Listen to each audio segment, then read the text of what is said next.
За ингээд Монгол Улсын ерөнхий сайд гомжмын зандан шатар таныг судалтаас авахыг урьж байна. Юуны өмнө надад өндөр үүрэг хариуцлага тэгэл найдвар хүлээлгэсэн улсын их хурлын гишүүд та бүхэн чин сэтгэлийн оролцсон 117 гишүүний 92% саналаар Гомбожовын зандан шатар Монгол Улсын ерөнхий сайдаар томилогдоод байна. Маш том хямралтай энэ үед ханцуу шамлаад үзье гэдэг талдаа байгаа болов уу гэж итгэж байгаа. Монголчууд зовж хансан, монголчууд ядуу байж хансан. Хэрвээ энэ 100 хоногийн дараа та яг л өмнөх ерөнхий сайдууд шигээр эсвэлтхүү хийгээд ямар нэгэн шалтгаан тоочоод байж байгаа юм бол бид бүхэн үнэхээр эрс шинжилэл хийж вэж бид нар энэ маш хүнд асуудлуудаас гарах. Засгийн газрын үүрэг гэхэд сүүлийн 10 жилд бол бараг 2.2 дахин өссөн байна. Тэгэхээр та эдийн засгийн хүний хувьд мөрчлөг сүрсэн бодлогыг ер нь барих юм уу эсвэл Яг нэг үг хэлэхэд бол би зандан шатрын ерөнхий сайд бол маш их өрөвдсөн. Төрийн сайдын сэнти бол хүрх цэг бос эхлэх цэг гэдгийг сануулж илье. Өнгөрсөн удаагийн засгийн газрыг авч хэрэгжүүлж исэн буруу алдаатай бодлогуудыг үр дүн баахан мөнгөний нийлүүлэлтүүд баахан буруу шийдвэрүүдтэй холбоотой. Тэгэхээр энэ инфляцийг хэрхэн барих юм? Валютын аншаа тогтоон байрч яг дийлэх үү? Чадах уу? Альва шийдэл эдийн засгийн ч гэсэн шийдэл хаас тоормс хоёр дээр л байх хэрэгтэй. Тоормсгүй машин ажиллахгүй үстэй. Тэгвэл хаазгүй машин ажиллахгүй үстэй. Дандаа хаазг шийдэвэл эргэлтэй байна, тойроо байна, ностгоо байна. Машин голдсон шүү дээ. Шинэ засгийн газрын анхны хуралдаанаар өнгөрсөн жилийн төсвийн гүйцэтгэл 2.3 их найдварны зардлыг хасгаар тусгаад байгаа юм байна. Дүүрсний өмнө 2 дахин өндөр байхад бол нодон жил бол бид эдийн засгийн асар боломж реформ хийх боломж байжээ. Харин нэг талдаа бод байдлыг ойлгох хэрэгтэй. Төсвийн орлого 3.3 их найдаар тасрах бодит эрсдэл бий болсон. Инфляц 2.7%-оос дээш давж өсөрч, валютын аншийг 4,000 хүртэл алах тооцоотой. Энэ бүх төсөв санхүү валютын нөөцийн хүндрэлтэй эрсдэлээр нөхцөлд ажлыг хүлээж авсан. Иймээс эдийн засгаа докторжуулж дэвшиж болох урсгал зарлуудаа танаж 370 тэрбум, төсвийн өөр ашиггүй зарлуудыг танаж 617 тэрбум, дарга нарын тоог бууруулах 261 тэрбум төгрөгийн төсөв хүнсээ. Төрийн компаниудын дарга нарын цалин бууруулж 3 сая төгрөг болгосон. 5 толгой компани дээр зөвлөл томилж ажиллуулснараа өөр ашиг 3 дахин сайжирсан. Өрмийг нь хамчаад хосны үн төлөвлөлөд байгаа юм шиг.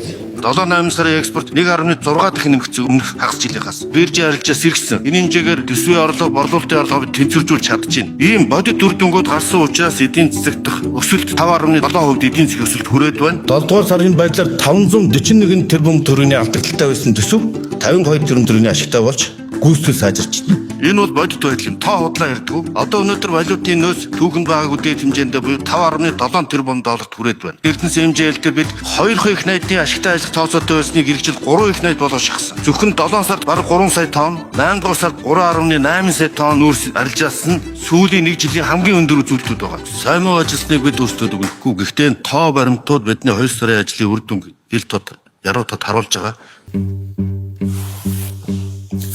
За сайн байцгаана уу?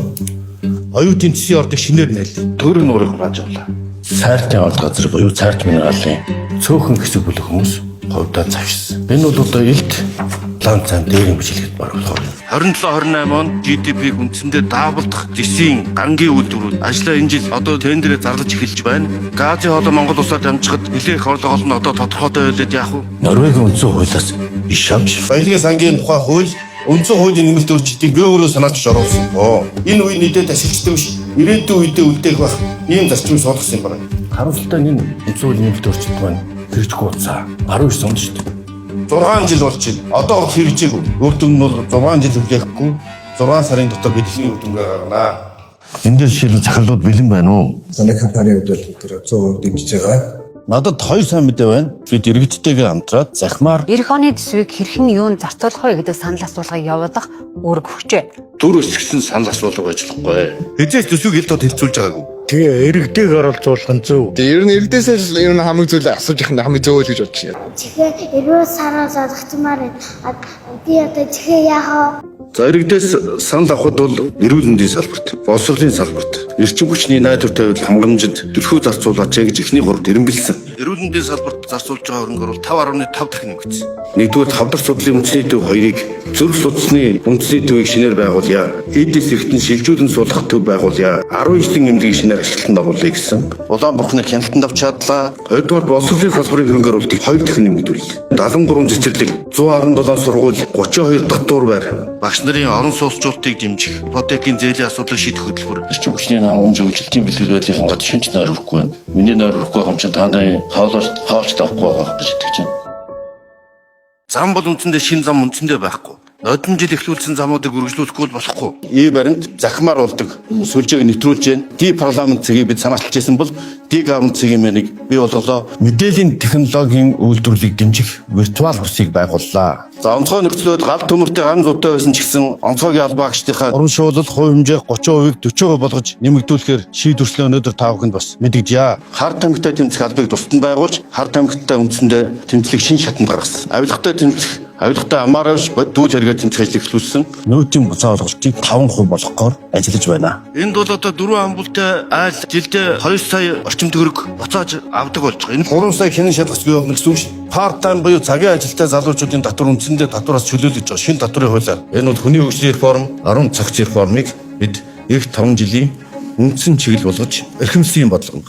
За энэ бол ингээд манай 100 хоногийн ажлыг маш хурангуй тайлан тоормзог машин байж болох үстэй. Тэгвэл хаазган машин байж болох үстэй. За өнгөрсөн 100 хоногт эдийн засаг ээдвэртэй донцлогоо тойсон учраас хаас тоормцыг хостуулсан ийм 100 хоног боллоо. Цаашдаа бид хаазаа гიშгэж урагшлах дардан замаар эдийн засгаас иргэнэ.